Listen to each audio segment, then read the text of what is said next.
여러분 안녕하십니까? 이제 읽으면서 열어가는 비밀의 문 요한계시록. 저는 여러분들과 같이 요한계시록 22장 가운데 11장을 다뤘습니다. 이제 저는 이 요한계시록 1장부터 11장까지 나와 있는 예수 그리스도의 놀라우신 은혜와 섭리와 그 사랑을 우리가 가깝게 모셔드리는 일을 중심으로 지금까지 요한계시록을 열어왔습니다. 놀라운 이야기들이 많이 들어있었던 것 사실입니다. 이제 저는 이 특별한 매우 마음에 깊은 부담과 또 매우 마음에 일어나는 잔잔한 흥분을 금할 길이 없습니다. 그 이유는 요한계시록 12장부터 시작되는 하나님의 말씀을 여러분들에게 공개하려 하는 까닭입니다. 요한계시록 1장부터 11장 이것은 지난 시간에 계시록 10장과 11장을 말씀드릴 때 여러 가지 의미 깊은 이야기들을 나눴어요. 그러나 제가 이 12장에서부터는 특별한 의미를 더 많이 부여하려고 합니다. 그 이유는 지금까지와는 전혀 다른 요한계시록의 전개가 12장부터 시작되기 때문에 그렇습니다. 그래서 이 말씀들이 이제 잠시 뒤에는 이제 여러분들 손에 하드카피로 나눠질 수 있도록 작은 이 책자가 여러분들에게 전달되리라고 생각하고요. 책자가 전달되기 전에 저는 먼저 이 말씀을 여러분들과 같이 나누는 시간을 갖게 됩니다. 그러니까 요한계시록 1장부터 11장까지를 1부라고 본다면 요한계시록 12장부터 22장까지는 제 2부가 되겠습니다. 1부는 그리스도이신 예수 그리스도가 이 모든 것들을 주권하시고 주관하시는 아름다운 섭리에 대한 이야기라는 그 주권자이신 예수님께서 2부에는 마지막 인류 역사를 주관하시고 마지막 인류 역사를 마감하셔서 인류의 그토록 오랫동안 소망했던 새하늘과 새 땅에 도래하는 이 문제에 대해서 그 새하늘과 새 땅에 오기 직전에 있는 여러 가지 일들을 역사 속에서 말씀해 주셨지만 이것을 꼭 마지막이라는 표현을 쓴다면 종말적인 사건이 되겠죠. 그래서 종말적인 사건들을 여러분들에게 펼쳐드리는 부분을 2부라고 하는 이 말씀으로 여러분들에게 다가오게 된 것이죠. 그래서 여러분 아시는 바대로 하나님의 말씀은 참 오묘합니다. 그리고 이 성경의 구성 자체가 참 오묘해요. 하나님의 이 귀한 말씀, 법이 있는가 하면, 하나님의 법이 기록되어 있는가 하면 그 법과 교훈이 있고 역사와 예언이 이 말씀 속에 들어있습니다. 그런가 하면 참 아름다운 글로 되어 있는 시가들이 이 속에 기록이 되어 있죠. 이 모든 것들은 우리 인생들이 바라보고 있고 또 그 안에서 살아나시는 예수님의 영을 발견하면서 정말 그 예수 그리스도를 우리가 이 성경을 읽을 때 영생을 얻는 줄 알고 성경을 읽는다. 요한복음 5장 39절 말씀이에요. 그런데 그 성경이 내게 대하여 증거하는 것이라고 말씀하신 그 예수 그리스도를 우리는 찾아가는 그런 과정들을 하나님 말씀 속에 우리들에게 주신 것이죠. 예언이라고 하는 부분은 역사입니다. 그런데 우리가 예언이란 말을 특별히 쓸 때는 하나님의 그 섭리의 역사가 수평적으로 계속 펼쳐질 때 그것들이 미리 일러주면 예언이 되겠고요. 그것들을 미리 일러주면 예언이 되겠고 지난 일들을 우리가 기록하면 현재까지 일들을 기록하면 역사라고 하는 표현으로 쓸 수가 있겠습니다. 그런데 이것들이 성경 66권 신구약 1189장 속에 들어있습니다. 신구약 1189장 31,173절 안에 들어있지요. 제가 오늘 사람들에게 여러분들, 형제자매 여러분, 성도님들에게 아주 중요한 두 개의 전화번호를 알려드리려고 합니다. 하나는 뭐냐? 929-2324. 929-2324라고는 성경의 전화번호입니다. 이건 뭐냐? 구약 성경은 929장 속에 23214, 23,214절이 들어있다는 말이고, 그 다음에 또 하나는 뭐냐? 260, 신약 성경입니다. 260-7959. 260장 속에 7,959절이다. 그래서 제가 여러분들에게 꼭 소개하고 싶다면 이런 것입니다. 여러분, 살다 보면 왜 고난스러운 일이 없겠어요? 그런가 하면 살다 보면 늘 고난만 있는 것은 아닙니다. 우리들이 살다 보면 멋지고 행복하고 이런 그 기쁜 그런 이 추억도 있는 것이죠. 이런 모든 것들 어느 속에서든 우리가 당면할 때 기쁨은 기쁜 대로, 고난이면 고난인 대로 우리는 이 모든 것들을 아뢰일 뿐이 있습니다. 그때 여러분들이 전화번호를 돌리시기 바랍니다. 다이얼 뭐로 돌리시면 되는가? 929-23214. 그러면 하나님의 놀라운 역사 속에 있는 이 구약에 있는 260-7959 신약에 나와 있는 하나님의 놀라우신 이야기들. 그래서 구약 말씀을 읽으실 때는 하나님의 법과 스토리가 아름답죠. 그런가 하면 신약 성경을 읽을 때는 그리스도이신 예수님의 그 놀라우신 증거들이 들어있을 뿐만 아니라 조금 더 깊은 기독 사상들이 이 신약 속엔 많이 들어있습니다. 그래서 이 부분들을 여러분들이 살펴보시는데 저는 이 특별히 이 신구약을 총망라해서 예언과 역사라고 하는 부분 가운데 인류 역사가 지금까지 기록되어 온 모든 역사들이 있어요. 그러나 이런 모든 역사들과는 달리 그저 사람들의 역사만이 아니라 가장 거대한 파노라마, 우주적 파노라마죠.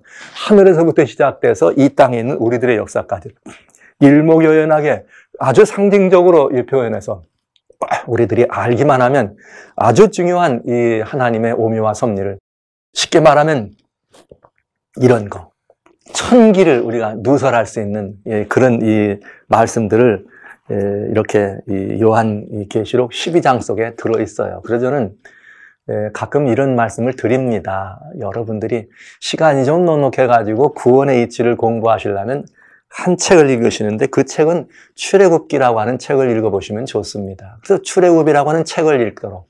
그러나 여러분 한 책을 읽기에는 좀 너무 부담이 돼서 성경을 한 10줄 정도의 구속의 이치, 구원의 이치가 요약된 것이 있습니까? 이렇게 물어보면 전 주저하지 않고 고린도전서, 하나님 말씀 고린도전서 10장 1절로 10절을 읽어보시라고 얘기합니다. 그러나 또 이것도 시간이 없죠. 지나가다 길에 만날 수 있습니다. 함께 차를 타고 가다 옆에 분을 만날 수 있습니다. 아니면 스쳐가는 우리 다양한 그런 그 삶의 인연 속에 등장하는 여러 사람들과의 만남 속에서 우리는 뭘 얘기할 수 있는가? 주님의 놀라우신 구속의 섭리를 이야기할 때 우리는 기탄 없이 한 줄로 요한복음 3장 16절을 읽어드릴 수가 있어요. 하나님이 세상을 이처럼 사랑하셨노라고 그 세상 속에 당신이 있고 그리고 우리를 위하여 하나님이 독생자를 주셨노라고 바로 여러분 당신을 위해 줬다는 사실을 얘기할 수 있습니다. 그러나 저는 이 구속의 이치와 경륜이 역사 속에서 펼쳐지는 일에 거대한 파노라마를 시간이 넉넉하지 않기 때문에 짧게 말씀드린다면 한 장을 읽어야 된다면 10절이면 고린도전서지만 한 절이면 요한복음 3장 16절이지만 한 장이라고 하는 챕터를 읽는다면 저는 몸서리지 아니하고 망설이지 않고 요한계시록 12장을 읽어보시라고 얘기합니다. 물론 요한계시록 12장은 다양한 상징과 예표로 되어 있습니다. 제가 이 다양한 상징과 예표로 나와 있으면서 이 얘기는 우주적인 거대한 이 대전쟁들의 이야기가 들어있어요. 그러면서 그 전쟁들의 이야기의 백그라운드, 비하인드 스토리를 이해하게 되면 그것이 우리들이 알 수 있는 아주 중요한 이야기들을 우리가 알게 되는 것입니다. 그래서 계시록 12장은 역사적으로 그것이 이 땅에서만 역사가 아니라 우주적인 역사의 가장 거대한 파노라마예요. 그래서 이 요한계시록 12장을 읽을 때는 정말 굉장히 마음에 스릴이 있는 그러면서 정말 일어나는 이 일목요연한 역사적 장면들을 구속이라고 하는 구원의 역사라고 하는 그런 관계 속에서 깨닫게 되는 굉장히 중요한 이치를 이해할 수가 있게 되기 때문에 저는 이 말씀을 읽을 때는 정말 일어나는 그런 그 잔잔한 이 흥분을 여러분들에게 정말 이렇게 보여드리지 않을 수가 없습니다. 그래서 요한계시록은 특별히 요한계시록 1장부터 11장 중에 11장에서는 입에는 달았지만 배에는 쓴 경험을 했던 하나님의 말씀을 증거하던 사람들의 이야기가 상징으로 들어있다면 그 사람들의 이야기의 마지막 끝에, 즉 역사의 마지막 끝에 혹 우리가 말한다면 종말의 시대, 마지막 시대에 등장하는 그 일을 지속해야 될 배에 쓴 경험을 했던 그런 그 하나님의 증언자들, 하나님의 대언자들, 하나님의 예언의 사람들, 하나님의 선지자들, 하나님의 종들이 등장하는 그것이 계시록 10장에서 다시 예언해야 된다고 하는 말씀으로 증거되죠. 그때 다시 예언한다고 하는 그 말씀을 우리들에게 설명해 주면서 요한계시록 12장은 요한계시록 12장에만 특별히 기록되어 있는 대쟁투의 우주적 역사 속에 들어있는 거대한 역사의 새로운 전환으로 전개되는 것을 보게 된다는 것이죠. 제가 지금 요한계시록 12장의 서론을 길게 말씀드립니다. 이것을 길게 말씀드리는 그만큼 이유가 있습니다. 저는 이 요한계시록 12장은 특별히 제가 하나님 말씀을 대언하는 하나님의 종으로 주님의 부르심을 받은 이후로 가장 제 마음에 정말 이 구속의 역사의 프레임이라고 얘기할 수 있어요. 이건 바꿀 수도 없고 이건 어찌할 수 없는 아주 명쾌하고 정확하게 이 하나님의 역사가 하나님의 손길이 우리들 향해 펼쳐지고 그 비하인드 스토리를 이해하는 것이 곧 구속의 과정을 이해하는 것이요, 구원의 과정을 이해하는 것이요, 우리의 신앙의 삶에 온전함을 잊게 되는 아주 중요한 비법이 들어있다는 사실을 깨달았기 때문에 저는 이번 요한계시록 12장부터 시작해서 역사적 대쟁투가 아니라 종말적 대쟁투의 새로운 장면을 여러분들에게 소개해드리면서 이때는 마음에 상당히 제가 이렇게 새로운 이 감회와 새로운 각오로 여러분들을 대하고 있는 것이에요. 어쩌면 전 이 요한계시록 12장 이 하나만 가지고도 이 일만을 위해서도 제 모든 것들을 기울이고 바쳐야 될 만한 사명이 있다, 이런 생각을 하면서 요한계시록 12장을 여러분들에게 펼치는 것입니다. 요한계시록 12장은 이 구성이 아주 흥미로워요. 그러나 구성이 아주 흥미롭지만 이 흥미로운 구성이 처음부터 우리들에게 증거될 때 뭐라고 시작되는가 하면 이렇게 시작됩니다. 하늘에 큰 이적이 보이는데 해를 입은 한 여자가 있다. 그 발 아래는 달이 있고 그 머리에는 12별의 별유관을 썼더라. 이 여자가 아이를 베어 해산하게 되매 아파서 애써 부르짖더라. 그런데 또 다른 이적이 있었다. 그 이적이 뭐냐? 보라, 한 큰 붉은 용이 있어 머리가 7이요 뿔이 10이라. 그 여러 머리에 7멸관이 있더라. 출발부터 예사롭지 않습니다. 이 상징이 상당히 오묘하고 상징이 아주 굉장히 의미가 심장한 이야기인 것을 출발부터 우리는 볼 수 있어요. 이 구성 자체가 아주 흥미롭습니다. 그래서 이 요한계시록 특별히 12장부터는 여러분들이 함께 저하고 읽어가면서 요한계시록의 비밀을 열어갔지만은 이 12장은 특별히 여러분과 제가 한 줄 한 줄 읽어볼 필요가 있습니다. 자, 이렇게 시작됐어요. 그래서 계시록 12장에 나타난 선악간의 3차 전쟁이다, 이런 타이틀로 제1차 전쟁의 서막이 한 여인에 관한 이야기였습니다.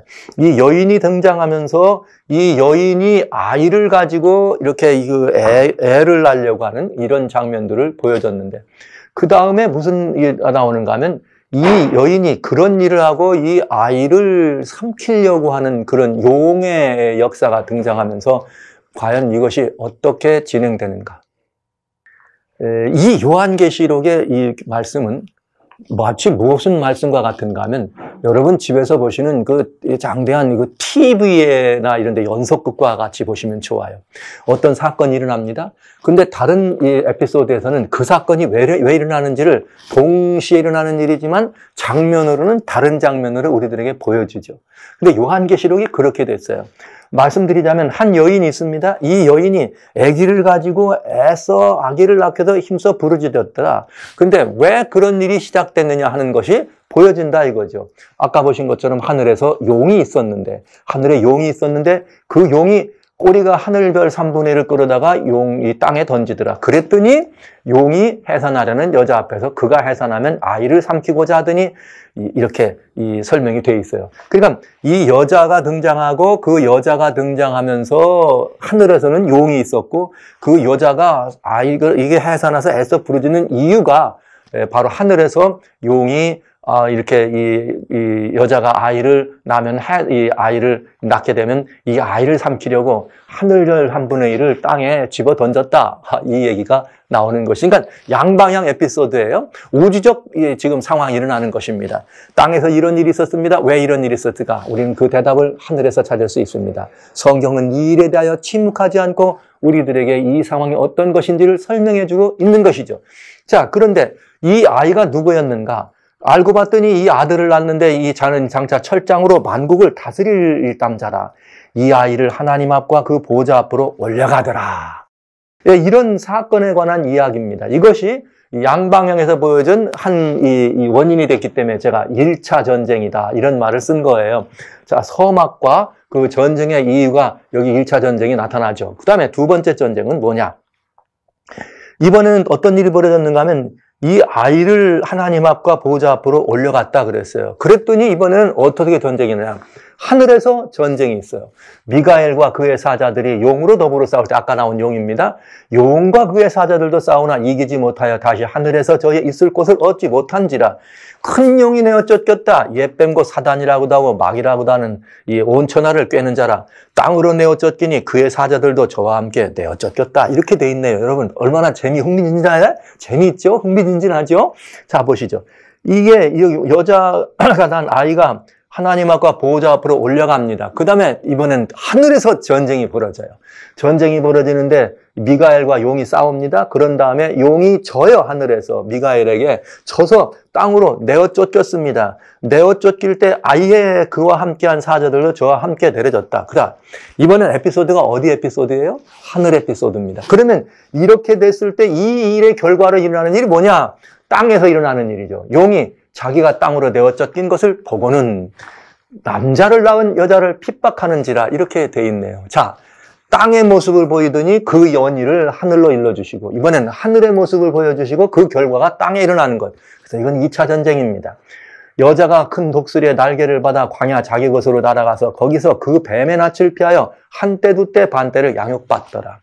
이게 지금 이상한 일이 벌어졌죠. 이 한 여자가 도망친 사건입니다. 도망쳐서 광야에서 한 때와 두 때와 반 때를 양육받는 사건입니다.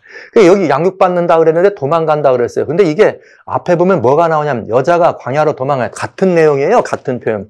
그리고 거기서 1260일 동안 저를 양육하기 위하여 예비하신 하나님의 예비한 곳이 있더라. 그러니까 여기 6절은 계시록 12장 6절은 이 앞에서 내려가는 일이지만 요 내용이 여기 7절로 9절에 있는 내용이 먼저 있은 다음에 일어나는 일이기 때문에 제가 앞에다 안 쓰고 뒤로 나왔습니다. 여러분들의 이해를 돕기 위해서 이렇게 말씀드린 것이에요. 자, 두 번째 전쟁은 뭐였는가? 하늘에서 용과 미가엘이 전쟁이 있었습니다. 그런데 그 용이 져서 땅으로 쫓겨났어요. 그런다면 자기가 땅으로 쫓겨난 것에 대한 분풀이를 하더라 이 말이죠. 분풀이를 어떻게 하느냐? 여자를 어떻게 하나? 핍박해가지고 여자가 광야로 도망쳤는데 그 기간이 한 때와 두 때와 반 때랍니다. 그리고 그 기간이 1260일 같은 내용이지만 숫자상으로는 달리 표현되어 있네요. 이것이 무엇인가? 마지막 2차 전쟁 이야기입니다. 그런데 여기는 이제 이것으로 끝나지 않네요. 어떻게 되는가? 마지막으로 양육을 받는 사건이 있었는데 용이 그냥 놔두질 않았어요. 하나님께서 이 여자 광야로 도망쳐 나온 여자를 잘 보호하시고 양육했더니 용이 어떤 일을 하느냐면 이렇게 해요. 여자의 뒤에서 뱀이 그 입으로 물을 강같이 토하여 여자를 물에 떠내려가게 하려 하되 이게 좀 다른 상황이 벌어지네요. 무슨 상황이냐면 광야에 동양받아서 하나님이 양육받는 일이 있었는데 마지막으로 이 기간이 끝나니까 또 한 번 용이 이 역사를 하는 거죠. 무슨 역사냐? 이 여자를 물에 떠내려가서 다 완전히 없애버리려고 하는 것입니다. 여자를 없애뜨리려고 하는 일을 시작했을 때 이 여자를 없애뜨리려고 했을 때 여자를 없애려고 했더니 땅이 이번에는 여자를 돕더라 이렇게 나왔어요. 여기는 광야로 도망쳤는데 이번엔 어디를 도와줬느냐? 땅이 여자를 도와서 그 입을 벌려 용의 입에서 토한 강물을 삼켜서 용이 여자에게 분노하여 돌아가서 남은 자손 곧 하나님의 계명을 지키며 이 예수님의 증거를 가진 자들로 더불어 싸우려고 바다 모래위에 섰더라. 이게 이제 마지막 이 전쟁의 모습이 되면서 계시록 12장 17절로 용이 여자의 남은 자손을 죽이려고 하는 그것으로 요한계시록 12장 17절은 끝납니다. 여러분, 이 말씀이 대단히 많은 상징들이 이 안에 들어있어요. 여자가 나옵니다. 근데 여자는 해를 입었습니다. 그런 다음에 달을 밟았습니다. 12별의 면류관을 썼습니다. 용이 또 나옵니다. 그런데 이 용은 또 어떤 존재인가 하면 여기 보니까 머리가 7입니다. 뿔이 10이었습니다. 7머리에 면류관을 썼습니다. 용은 누구일까? 성경이 성경으로 해석해 주니까 여기 나오는 성경 해석법대로 따라가면 용은 정체가 드러나요. 용이 누군가? 마귀라고도 하고 사단이라도 하는 온천을 깨는 자다. 근데 여기 미가엘과 하늘에서 전쟁한 미가엘은 또 누구신가? 용과를 반대되는. 그런가 하면 용이 또 떠나서 독수리의 날개를 받아 광야로 내려갔다. 한 때와 두 때와 반 때는 도대체 어떤 기간일까? 그리고 여기 1260일로 되어 있는데 이 두 기간이 같은 의미 같은데 도대체 이게 무슨 의미일까? 하나님은 왜 이들을 이렇게 양육하기 위해서 예비하신 곳이 있었을까? 그런가 하면 마지막으로 용이 이 물을 강같이 토해서 이 연인을 완전히 죽이려고 했더니 용을 도와준 땅이 나타납니다. 땅은 도대체 무엇을 여기서 의미할까? 그런데 또 이렇게 해서 용이 이렇게 이 여자를 없애려고 했더니 여자가 완전히 죽지 않고 살아남아서 남은 자손을 남기더라. 이 남은 자손을 남겼는데 이 남은 자손은 바로 여자와 같은 의미가 되겠죠. 그래서 그들은 누구인가? 하나님의 계명과 예수의 증거를 가졌더라. 그랬더니 용이 이 남은 자손을 없애려고 이 바닷가 모래 위에 서더라. 이런 사건의 내용입니다. 이 사건의 내용은 굉장히 거창한 내용이 되겠습니다. 굉장히 거창한 내용이 되겠어요. 하늘에서부터 시작해서 역사가 하늘에서부터 시작해서 이 역사의 마지막 이 부분까지를 볼 수가 있는데 여기에 세 주인공이 등장해요. 세 분의 주인공인데 그 주인공은 누구냐? 미가엘이라고 하는 주인공입니다. 아닙니다. 여기 아이로 등장하는 이 주인공이죠. 장차 만국을 철장으로 다스릴 남자니까. 우린 성경 전편을 따라보면 이는 장차 만국을 철장으로 다스릴 남자라고는 예수님인 게 우리는 성경 전체에서 찾아보지 않아도 여러분들이 알 수 있어요. 그러니까 예수 그리스도라고 하는 것이죠. 그 다음에 이 주인은 예수님의 증거, 예수님이 이 주인공이시라면 그 다음에는 누구인가? 여기 여인이 등장합니다. 근데 그 여인은 세 모습이 있어요. 무슨 모습이냐? 아이를 가진 여인입니다. 아이를 낳으려고 애쓰는 여인입니다. 두 번째 여인은 누군가? 아이를 낳기 때문에 이번에는 도망치는 여자예요. 아이를 가지고 해산하려고 애쓰는 여자. 두 번째 여자는 어떤 여자는 이 아이가 어떻게 됐어요? 아이를 낳은 이유 때문에, 아이를 태어나게 했다는 이유 때문에 뭐 받는? 용으로부터 핍박을 받아서 광야로 도망치는 여인입니다. 그런가 하면 여기 이 여자가 죽지 않고 살아서 남은 자손을 남깁니다. 그러니까 여자란 말이죠.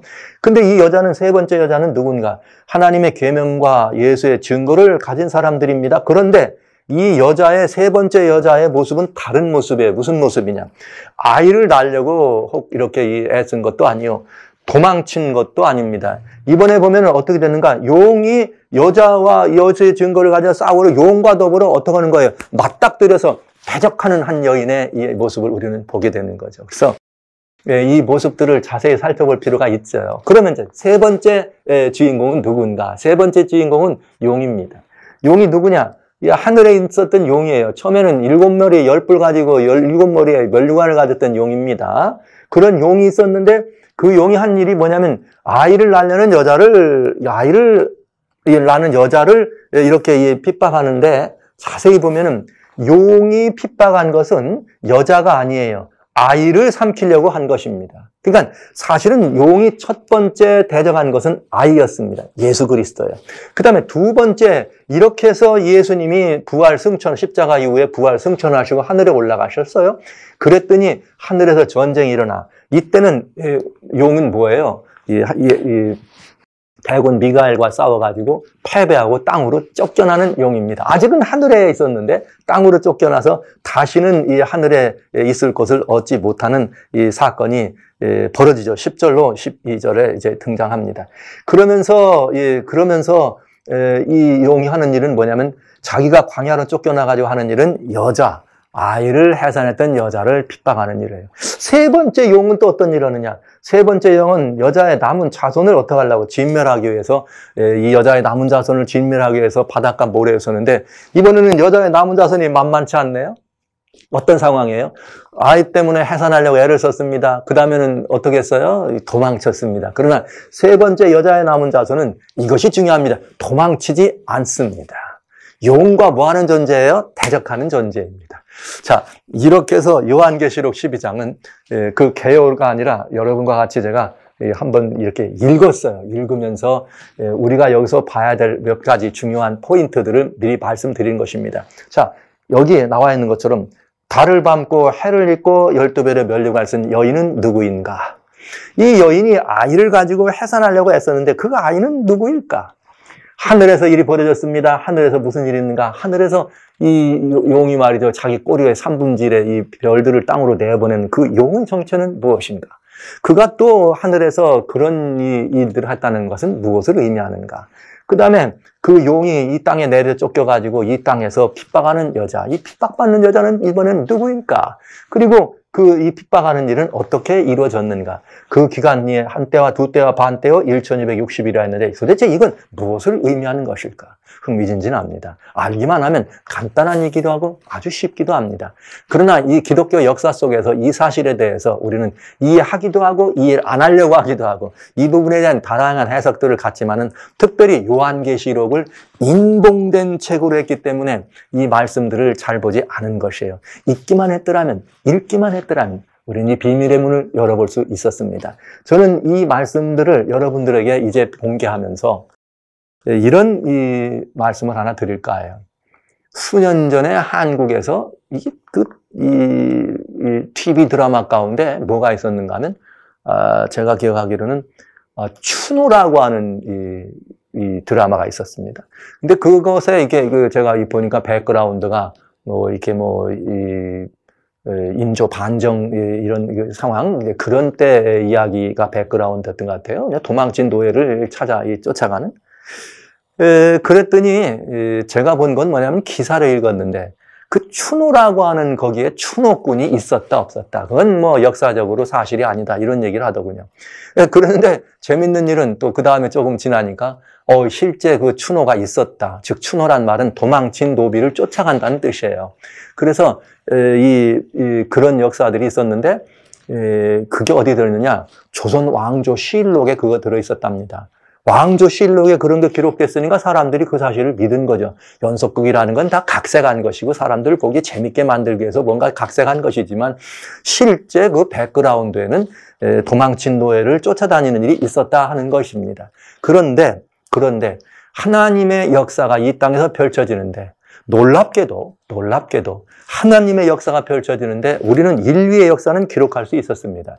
그러나 이 세상이 아니라 하늘에서 일어난 여러 가지 다양한 일들, 그 다음에 영적 배후라고 말할 수 있는 드러난 것 뒤에 있는 일들은 우리가 잘 알 수 없었죠.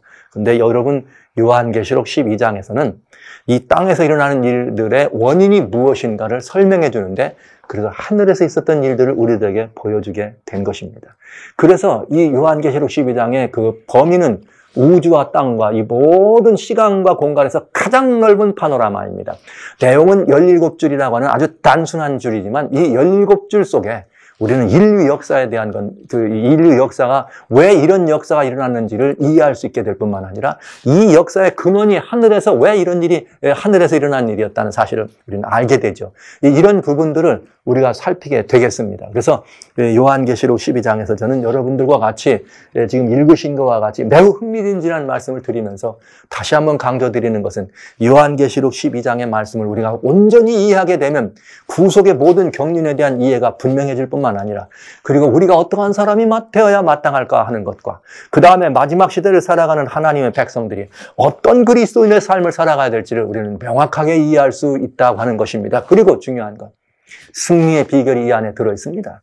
우리가 진정한 행복과 추구하는 그 아름다운 분복을 추구하고 우리 것으로 소유할 수 있는 아름다운 기별들이 이 안에 들어있고 이 안에 감춰져 있다는 사실을 여러분들에게 미리 말씀드리면서 저는 이제 이 두 반부 요한계시록 비밀의 문 읽으면서 열어가는 비밀의 문 요한계시록을 계시록 12장을 시작하면서 여러분들에게 12장의 은밀한 비밀들을 공개하는 것입니다.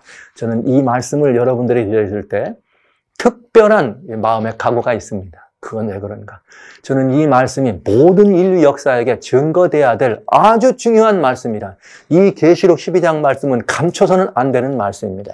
인봉된다는 건 있을 수 없는 일입니다. 그리고 이 책에 지금 우리가 어느 기점에 와 있는지를 이해하게 되면 이 책은 우리 인류를 위해서 얼마나 중요한 것인가 그리고 얼마나 중요하게 우리 앞에 예수 그리스도께서 그 계시로 우리들에게 보여주신가를 이해할 수 있다고 하는 것이죠.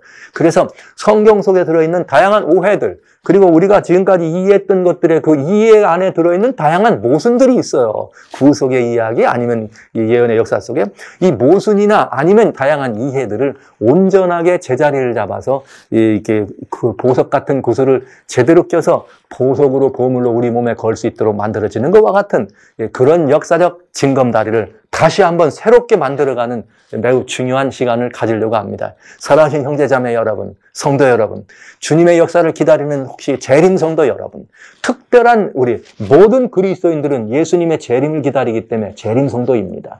특별한 우리들의 역사를 이제 지금까지 등한히 했던 부분, 요한계시록 12장을 통해서 이 구약에 나와 있는 말씀에 대한 온전한 이해, 신약에 들어있는 말씀에 대한 온전한 이해, 그래서 그 말씀이 나로 하여금 오늘 있게 하고 그 말씀이 나로 하여금 이기고 승리하게 하는 거룩한 비결이 되는 이 시간을 여러분 함께 갖는 이 자리에 여러분 잊지 마시고 참여하셔서 이 시간을 함께 빛내 주셨으면 좋겠습니다. 자, 그러면 이제 하나씩 이 요한계시록 12장에 나오는 이 비밀의 문들을 펼쳐보도록 하겠습니다.